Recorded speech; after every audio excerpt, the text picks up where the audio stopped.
60. Ulang-ulang. Aku udah belakang Mas. Anit Lord boleh banyak. Gusti dan Komang, pasangan suami istri ditangkap petugas Polsek Ubud dan Satreskrim Polres Gianyar usai mencuri perhiasan emas milik seorang warga di wilayah Ubud, Bali. Emas yang dicuri para pelaku ditaksir bernilai lebih dari 90 juta rupiah. Hasil penjualan emas digunakan untuk melunasi hutang, membiayai kebutuhan hidup sehari-hari, serta membayar perawatan wajah berupa operasi plastik hidung yang dijalani pelaku wanita. Modus kedua pelaku mendatangi rumah calon korban dengan berpura-pura menanyakan lokasi klinik kecantikan atau tempat perawatan kuku. Saat mengetahui rumah dalam keadaan sepi, pelaku wanita masuk ke dalam rumah dan mengambil emas perhiasan korban. Sementara si suami berjaga di luar rumah sekaligus memantau situasi.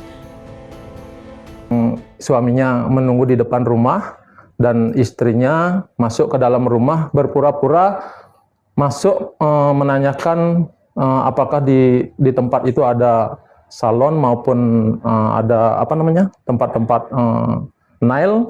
Jadi apabila tempat itu kosong, dia memanfaatkan situasi. Kalau situasi kosong, dia mengambil barang-barang penting korban seperti emas.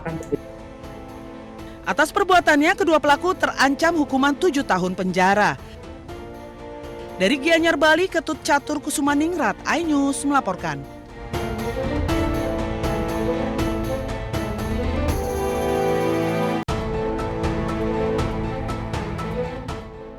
Seorang emak-emak bersama anak balitanya mendatangi toko emas di Jalan Gatot Subroto, Cilacap, Jawa Tengah.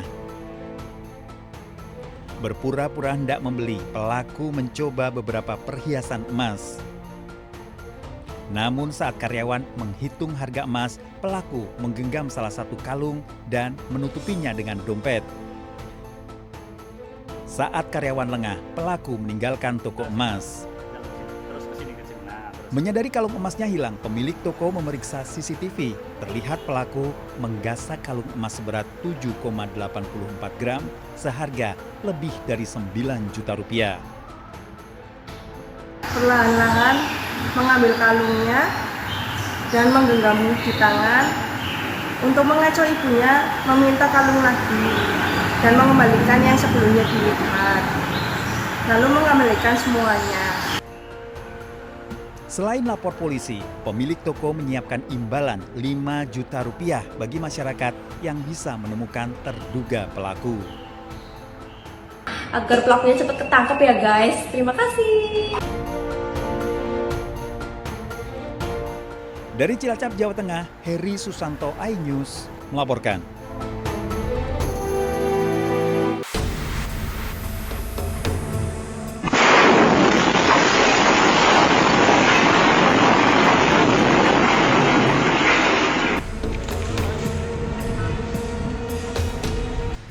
Setelah 11 jam pencarian, tim SAR gabungan akhirnya berhasil mengevakuasi satu korban ledakan rumah di Grand Polonia, Kota Medan, Sumatera Utara. Korban Jessica, istri dari pemilik rumah, dievakuasi di kamar mandi lantai 2 dalam kondisi meninggal dunia. Evakuasi tubuh korban yang terjepit reruntuhan bangunan setelah petugas mengarahkan alat berat. Tim SAR gabungan berhasil mengevakuasi satu orang korban yang kita cari. Kemungkinan besar akan kita upayakan untuk tidak dirobohkan semua ya. Kita harus mencari titik-titik yang memang signifikan untuk kita temukan korbannya. Dua lagi berarti Pak? Diinfokan 2 lagi. Bahwa soal Bapak dari pemilik rumah, puji Tuhan sehat walafiat. Pada saat kita evakuasi dari lantai 3 sampai dengan saat ini sudah berbincang-bincang juga, kita mendalami informasi. Kemudian yang anak balita saya sampaikan tadi lagi dirawat di Kolombia, kita doakan semoga prosesnya penyembuhannya lancar. Dan yang ketiga adalah si kurir pengirim paket itu yang tidak ada kaitan dengan kejadian ini, itu juga lagi dirawat di rumah sakit. Sebelumnya, suami dan anak balita korban berhasil dievakuasi dan kini dirawat di rumah sakit. Petugas masih mencari 2 korban lainnya, yakni ART dan pengasuh anak yang masih terjebak reruntuhan. Senin sore, ledakan keras menghancurkan rumah mewah berlantai 2 di Komplek Perumahan Grand Polonia Medan, Kota Medan.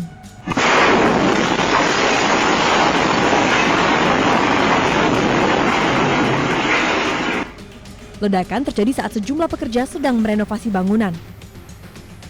Sejumlah kendaraan ringsek tertimpa reruntuhan bangunan. Beberapa pekerja berhasil menyelamatkan diri. Kecampaknya enggak bang, saya begitu langsung ada suara itu langsung melarikan nih 6 orang. Itu serpian kaca dari sana tembak kemari.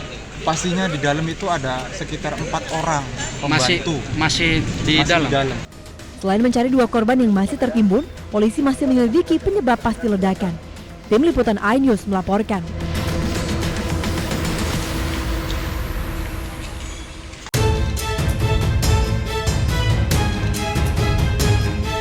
Kamera pengawas merekam seorang pria mendatangi gerai Briling di Kampung Sinagar, Kabupaten Sukabumi, Jawa Barat. Pelaku sempat menodongkan senjata tajam meminta wanita pegawai gerai menyerahkan sejumlah uang. Naon sih? Astagfirullahaladzim.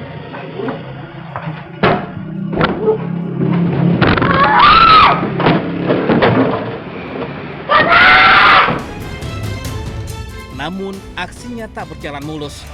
Korban justru berteriak dan melawan sehingga terjadi keributan di dalam gerai. Pelaku pun akhirnya melarikan diri dengan sepeda motornya. Sementara korban yang masih syok segera menutup pintu untuk mengantisipasi pelaku kembali. Akibat kejadian tersebut, tangan korban terluka akibat terkena senjata tajam yang dibawa pelaku. Dia juga enggak yang begitu, cuman dia udah nyodorin senjata gitu. Jangan teriak. Terus jangan teriak, masukin uang. Oh gitu. Dia nyuruh masukin uang. Masukin uang.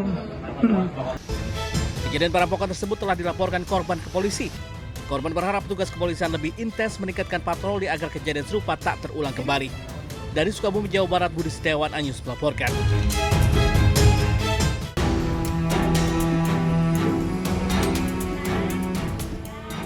Kekecewaan muncul dari warga di Jalan Sukamana, RT 05, RW 08, Kelurahan Kebonjeruk, Kota Bandung. Demi mendapatkan air bersih untuk kebutuhan sehari-hari, mereka terpaksa membeli ke penjual air keliling dengan harga Rp50.000. Padahal seharusnya mereka hanya tinggal menikmati air bersih dari PDAM Tirtawening yang setiap bulannya sudah dibayarkan secara rutin. Namun, sudah hampir 1 tahun tidak setetes pun air yang keluar dari pipa PDAM. Sementara untuk kebutuhan makan dan minum, warga terpaksa harus membeli air kemasan isi ulang. Berbagai keluhan hingga laporan resmi sudah dilayangkan ke pihak PDAM Tirtawening.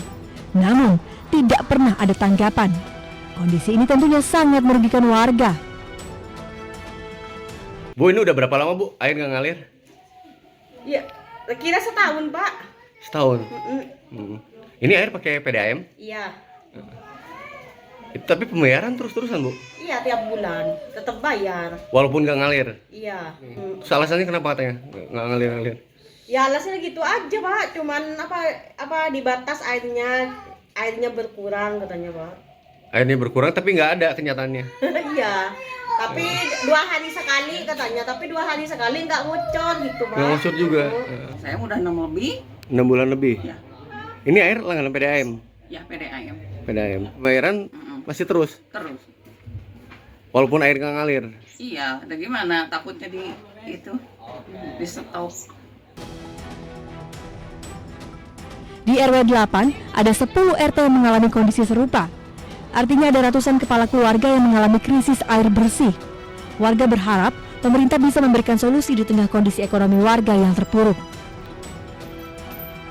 Dari Bandung, Jawa Barat, Budi Maulana Fikran, iNews melaporkan.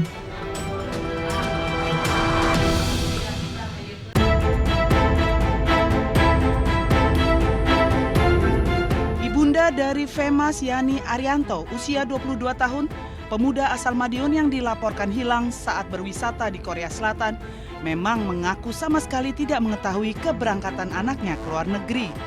Menurut si ibu, anaknya tersebut hanya berpamitan untuk pergi bekerja di Surabaya, Jawa Timur.